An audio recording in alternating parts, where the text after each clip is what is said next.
Hello everyone, welcome to the series of exception handling. In today's video, we are going to learn about a very special keyword, and it is the last keyword which we will be learning over here. Before this keyword, we have gone through several keywords like try, catch, and this is the last keyword which we have to learn, and the keyword name is finally. So what is this keyword finally and how does it work over here?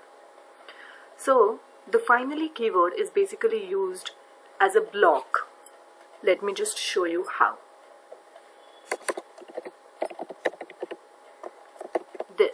Like this we have to use this finally block.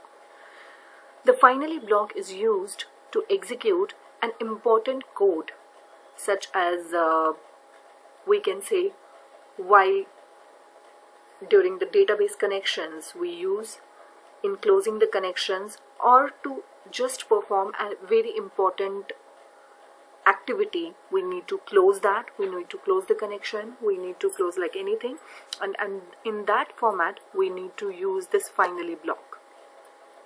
This finally block is always executed whether an exception is handled or not, and that's it most important property we can say, that this finally block will get executed whether an exception is arised or not. It doesn't care for it, it just has to execute. How? Let me just show you.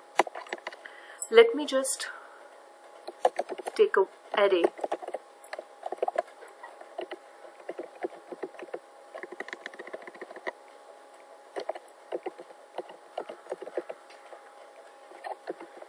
So this is an array I have taken.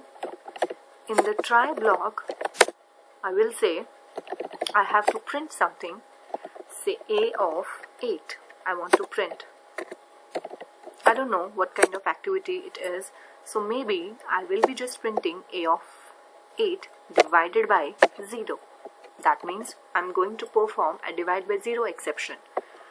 If that exception error is arised, as we are already going through the concepts, it means that it is going to give us an arithmetic exception, right? So I will write here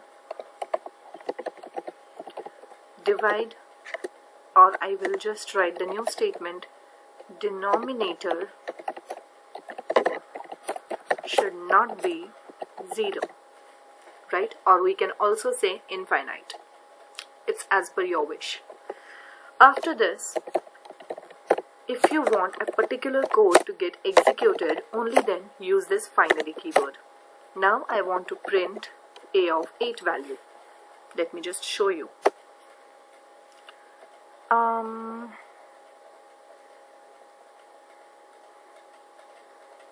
Okay. There is no a of 8 value. See? Now what happened in this code? Firstly, I just wrote a of 3 divided by 0. While I wrote this code, it means the exception has been arised. The exception has been arised, and I have also handled the exception in the catch block. When it has been catched in the catch block, the statement has been printed, that is, denominator should not be 0, right? Now, when the last part of the code, that is the finally block, that has to get executed whether an exception is arised or not.